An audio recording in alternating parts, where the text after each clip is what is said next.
Problem है, अंदर solution है।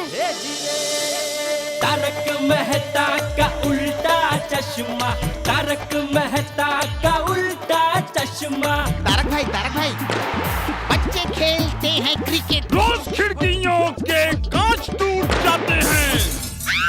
आज थोड़े ऐसे प्लेयर्स रिकॉर्ड तोड़ जाते हैं। खेलो बच्चों। तारक मेहता का उल्टा चश्मा, तारक मेहता का उल्टा चश्मा।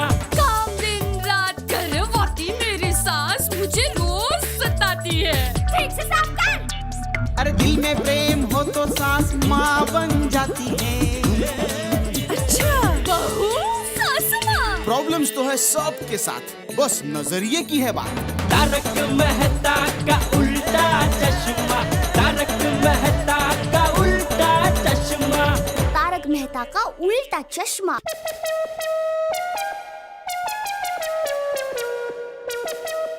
अरे बहू। जी बापूजी। अरे बहू, मेरा चश्मा देखा है कहीं? अरे बापूजी, आपकी जेब में ही तो है। हैं? अरे हाँ, चाचा जी। अरे अब्दुल, क्या हुआ? इतना घबराया हुआ क्यों है? आपसे एक जरूरी बात करनी है। हाँ? अब्दुल भाई, आप बैठिए, जरा पानी पीजिए, फिर बताइए। नहीं देवा भाई, थैंक यू। चाचा जी, भिड़े भाई एक बड़ी मुसीबत में फंस गए हैं। हैं? कैसी मुसीबत? अभी भी एक गुंडा उनके घर पे आया है और उनको धमकी देके गया है। बड़े भाई को धमकी मिली है। हाँ। अरे अब्दुल, कौन गुंडा, क्या, पूरी बात कर।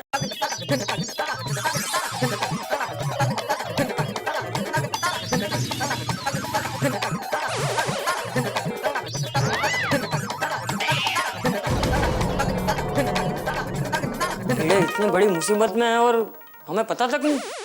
और हाँ, कल सवेरे वापस घर पे आएगा, ऐसी धमकी देके गया है। मैं अभी के अभी जेठा को फोन करके उसे घर पे बुलाता हूँ। अब्दुल, तू एक काम कर, तब तक तू वो हाथी, पोपट, अय्यर, मेहता सबको बोल के मैंने अभी के अभी यहाँ बुलाया। लेकिन मेहता साहब तो 2 दिन के लिए बाहर गाँव गए हुए। हाँ, लेकिन बाकी सब तो है ना, वो हाथी, घोड़ा, सब, पोपट। हाँ, पोपट, अय्यर, उनको बोल मैंने अभी के अभी घर पे बुलाया। ठीक है चाचा जी, मैं भी जाता हूँ।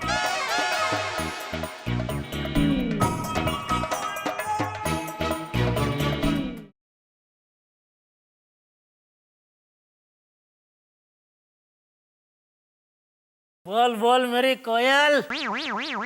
ए बबूचा, मैं बोल रहा हूँ। बापूजी, बोलिए मेरा बापूजी। बोलिए बापूजी। सुन, तू अभी के अभी घर पे आ जा। क्यों, क्या हुआ? आपकी तबीयत? अरे मुझे कुछ नहीं हुआ है। तो टप्पू को शरारत की? अरे तू दुकान से जल्दी घर पे आना भाई। जी बापूजी जी। और सुन, वो सोडी को भी फोन करके बोल दे कि हमारे घर पे आ जाए। सोडी को क्यों बापूजी? बोला उतना करना। जी बापूजी, मैं अभी आता हूँ। अरे बाप रे, सोडी। हेलो सोडी। नोटू काका, जल्दी अंदर गोडाउन में आइए। आ रही है।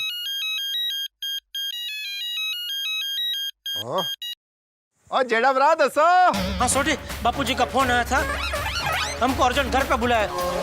सोसाइटी में लगता है कुछ बड़ी गड़बड़ हुई है। वो जेठा भरा सब ठीक तो है? पता नहीं, कुछ बताया नहीं, खाली इतना बोला तो दुकान से निकल कर जल्दी घर पे आ और सोडी को भी अपने घर पे बुला ले। मैं भी दुकान से निकल के घर पे पहुंचता हूँ, तू भी घर से निकल के मेरे घर पे पहुंच। हाँ जेठा भरा, मैं बस अभी पहुंचा। ओके। बोलिए सेठ जी।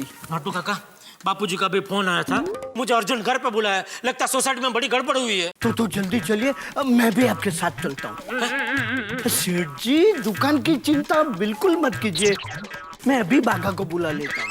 बाघा की जरूरत नहीं है। क्या जरूरत नहीं है सेठ जी? जरूरत है। छोटी मोटी बात होती ना तो बापूजी कभी फोन नहीं करते। लगता है सोसाइटी में बहुत बड़ी गड़बड़ हुई है। नटू काका। क्या नटू काका सेठ जी? ऐसे मौके पे घर के काम नहीं लगेंगे तो और कौन काम लगेगा? ठीक है, मैं काम करता हूँ, अभी मैं अकेला जाता हूँ, देखता हूँ वहाँ मामला क्या है। अगर मेरा अकेले से नहीं संभला तो आपको उधर बुला लेता हूँ। Okay, 1 minute. किसको फोन लगा रहे? बाघा को बोल देता हूँ स्टैंड बाय रहे। अरे भाई बोला ना, बाघा को बुलाने की जरूरत नहीं है। क्या जरूरत है सेठ जी? आपका वहाँ से फोन आया, मैं वहाँ आया, तो दुकान पे कौन रहेगा? मैं? हैं? आप वहाँ आएंगे, पूरा मामला संभाल लेंगे, तो फिर मेरी वहाँ क्या जरूरत? मैं दुकान पे आ जाऊंगा। स्मार्ट।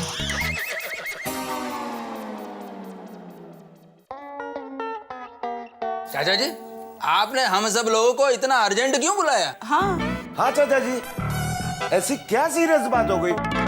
अब्दुल ने मुझे नाश्ता भी नहीं करने दिया।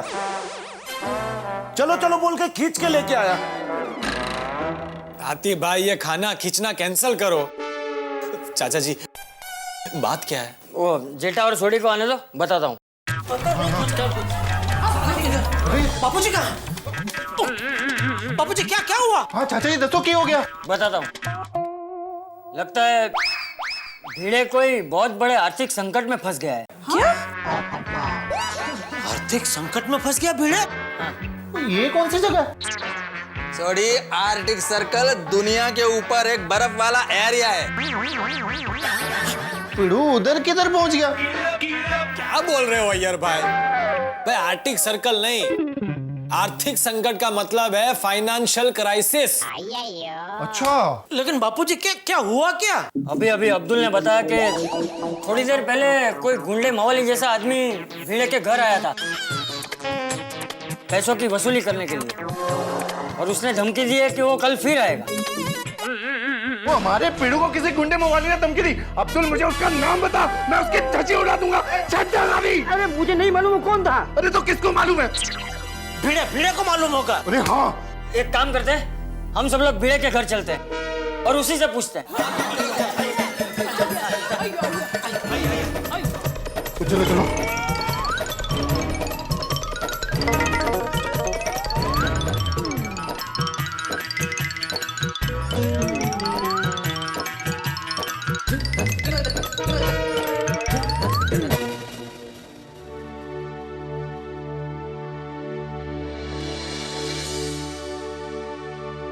माधवी,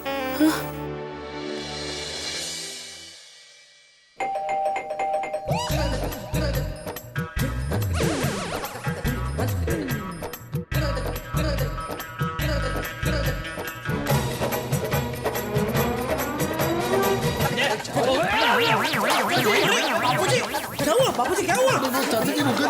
क्या हुआ? भिड़े भिड़े कहाँ है? मुझे मिला था, तुम लोग ने धक्का दे दिया। अरे मैं यहाँ हूँ। अरे बापूजी, यहाँ है भिड़े, आइए। एक मिनट, कोई धक्का नहीं मारेगा। धक्का नहीं। क्या हो क्या रहा है भाई? आप सब लोग एक साथ यहाँ पे, क्या हुआ? हम सब लोग भी यही पूछने आए हैं, क्या हुआ?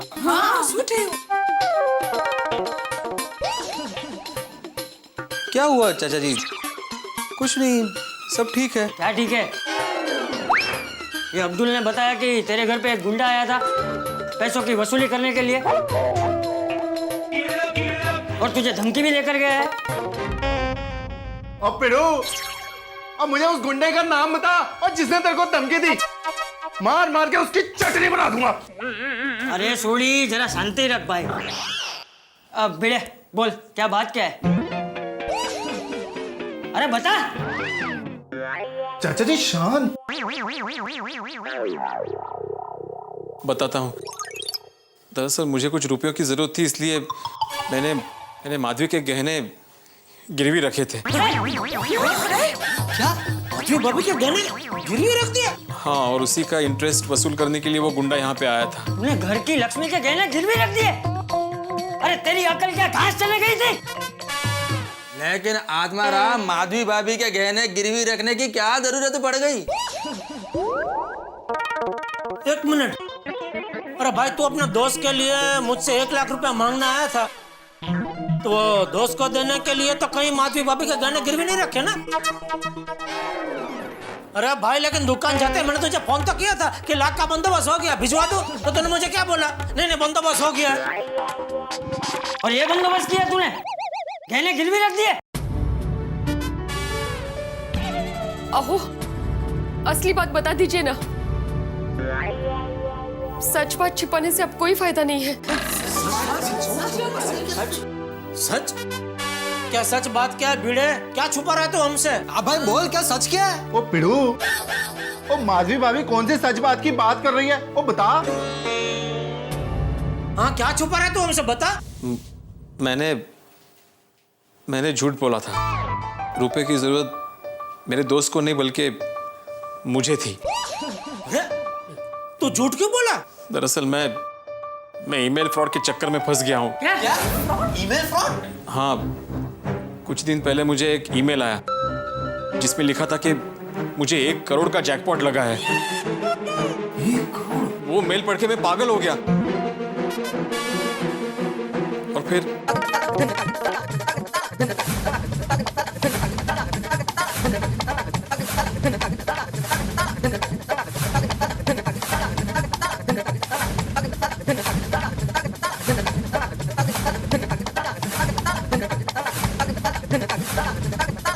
और अभी उन्होंने और 75,000 रुपए की डिमांड की है। मतलब 1 करोड़ के जैकपॉट की लालच में तूने 1.5 लाख रुपए उनके खाते में भर दिए? हाँ जेठालाल। भिड़े, तू का वेड़ा है कि क्या है? भिड़े भिड़े, अगर कल दोपहर को तूने मेरी ईमेल वाली स्टोरी सुन ली होती तो तेरे पैसे बच जाते, इतना बड़ा नुकसान नहीं होता। हाँ पोपटलाल, लेकिन तब मेरे अकल पे 1 करोड़ के लालच के जैकपॉट का पर्दा पड़ा हुआ था।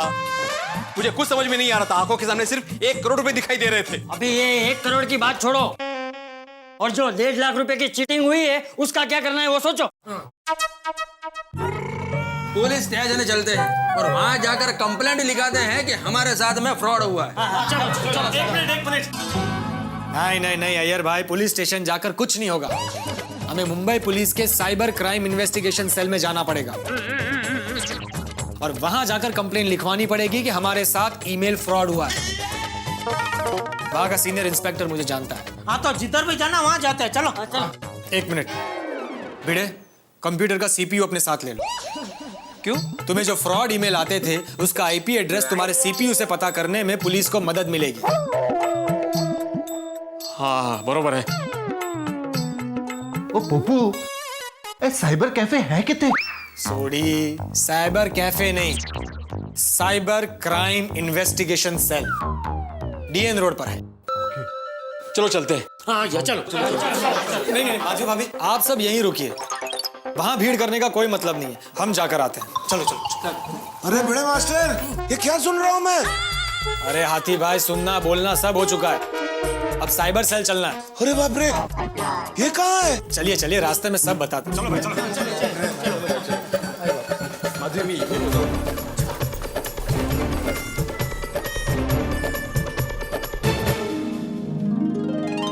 बापूजी, हम लोग जल्दी आ जाएंगे। हाँ चलो सोडी। चलो भाई चलो।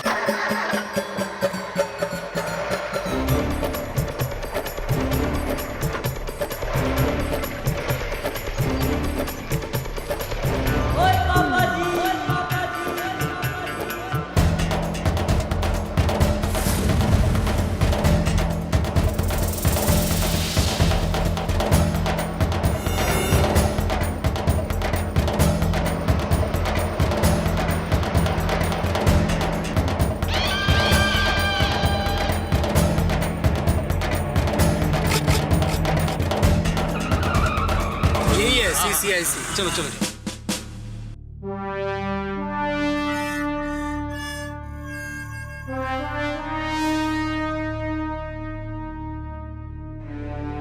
आओ।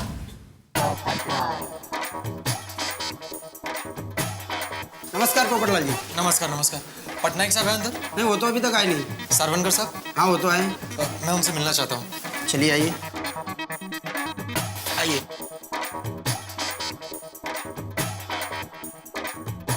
उस साइबर कैफे वाले को अपने पास बिठा के रखो और लॉग बुक चेक करो कि 10:15 बजे उस आदमी ने अपना पैन कार्ड और पासपोर्ट की जेरॉक्स दी है, उसे वेरीफाई करो। ओके, मैं आता हूं बाद में। अरे पोपटलाल, आओ। हेलो सरवनकर साहब। बैठो। आओ बैठो। हवलदार, वो पटनायक साहब आए कि नहीं? नहीं, अभी नहीं आए साहब। एक काम करो, जैसे वो आएंगे मुझे इन्फॉर्म करो। जी साहब। अरे आज ही तूफान एक्सप्रेस में तुम्हारा आर्टिकल पढ़ रहा था ईमेल फ्रॉड के बारे में। काफी अच्छा लिखा है तुमने। थैंक यू सरवनकर साहब। और पोपटलाल, आज कौन सी इन्फॉर्मेशन कलेक्ट करने आए हो? अरे नहीं सरवनकर साहब, आज तो हम खुद ही ईमेल फ्रॉड की एक कंप्लेन लेकर आपके पास आए हैं। ओह, तो फिर विक्टिम कौन है? मैं हूँ आत्माराम तुकाराम भिड़े और मेरे साथ ईमेल फ्रॉड में 1.5 लाख की चीटिंग हुई है सर। 1.5 लाख की चीटिंग? तो बताइए ये सब शुरू कहाँ से हुआ? दरअसल मुझे सर कुछ दिन पहले एक ईमेल आया था जिसपे लिखा था कि मुझे 1 करोड़ का जैकपॉट लगा है। वो मेल यूके से आया था सर।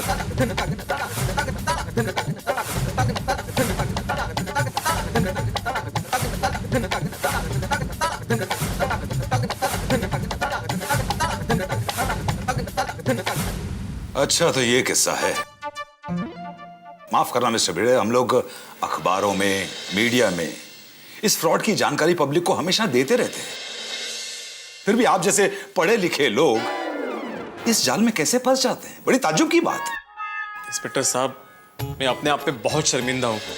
इस 1 करोड़ के जैकपॉट के लालच ने मेरी समझदारी को अंधा बना दिया था। बिना सोचे समझे मैं लालच की बोट पे सवार हो गया। और ये बोट पे सवार तो हो गया, लेकिन बीच समंदर में जाकर पता चला कि अरे ये बोट का तो ड्राइवर ही गायब है। कंट्रोल। मिस्टर भिड़े, मैं आपकी हिम्मत की दाद भी देता हूँ कि आपने कम से कम पुलिस में कंप्लेंट तो लिखवाई। अरे कुछ लोग तो फ्रॉड का शिकार होने के बाद भी कंप्लेंट नहीं लिखाते शर्म के मारे, और जिसकी वजह से ये फ्रॉड करने वालों की छाती चौड़ी हो जाती है और कई लोग इसका शिकार हो जाते हैं।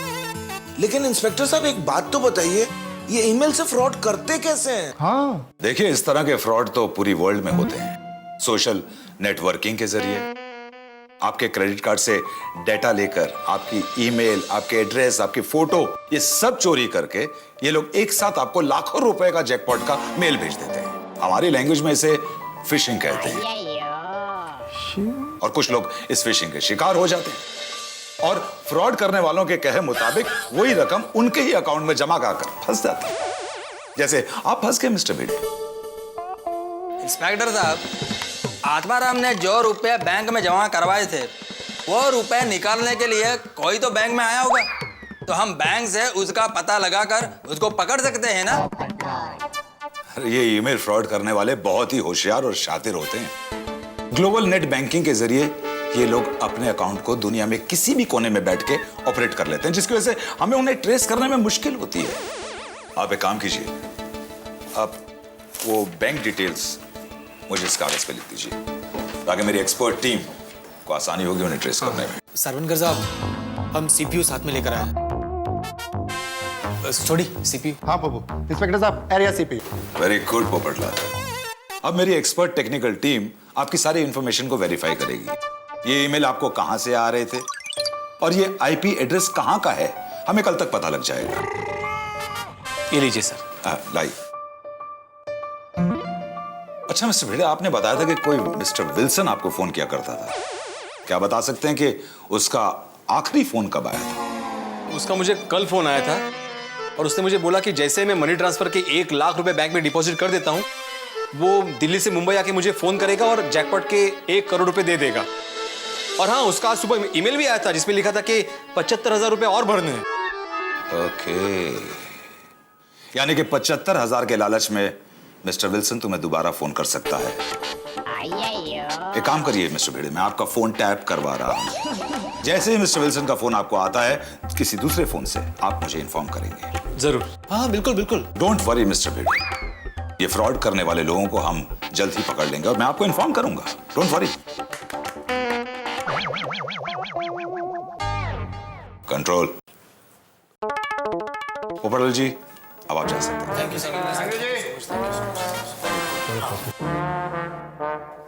दोस्तों, हमारी गोकुलधाम सोसाइटी, इसकी एक खास बात, यही खासियत है हमारी कि हम उत्सव तो साथ मनाते ही हैं, लेकिन जब कोई समस्या में हो तो एक साथ सब उठ खड़े होते हैं। अब देखिए ना, भिड़े की समस्या से निपटने के लिए सारे के सारे भिड़ गए। एक दूसरे का साथ निभाना, एक दूसरे की समस्याएं समझना, सुख दुख में हाथ बटाना, ये शायद गोकुलधाम का अघोषित संविधान है। वैसे संविधान से मुझे याद आया, हमारे देश के संविधान के निर्माता बाबा साहब श्री भीमराव अंबेडकर का आज जन्मदिन है। हम उनका पुण्य स्मरण करते हैं। वैसे समय समय पे संविधान के अंदर संशोधन की आवश्यकता होती है, ठीक वैसे ही हमारे पुलिस विभाग को भी समय समय पे चोरों को, अपराधियों को पकड़ने के लिए नए नए तरीके ढूंढने की आवश्यकता होती है। अब देखिए ना, कंप्यूटर के इस युग में अपराधियों ने नए तरीके ढूंढ लिए कंप्यूटर के द्वारा अपराध करने के लिए। लेकिन आप भी याद रखिए, अगर कोई कंप्यूटर के द्वारा आपको, ईमेल के द्वारा आपको धमकी देता है, ब्लैकमेल करता है, आपके साथ कोई क्राइम करने की कोशिश करता है, तो चिंता मत कीजिए। पुलिस ने बिल्कुल एक नया विभाग, साइबर क्राइम विभाग खोल दिया है, जो आप ही के लिए है। अगर ऐसा कुछ आपके साथ होता है तो बेझिझक वहां जाइए, अपनी कंप्लेंट दर्ज कीजिए। पुलिस निश्चित तौर पे उन अपराधियों को पकड़ लेगी। अभी यहाँ गोकुल धाम में ये देखना है कि प्रोफेसर विल्सन, ये जो इंटरनेशनल रैकेट के एक हिस्सा है, ये प्रोफेसर विल्सन हमारे इस जाल में फंसते हैं या नहीं, और साइबर क्राइम की जो हमारी पुलिस है वो इन तक पहुंचती है नहीं, ये सब जानने के लिए देखिएगा तारक मेहता का उल्टा चश्मा।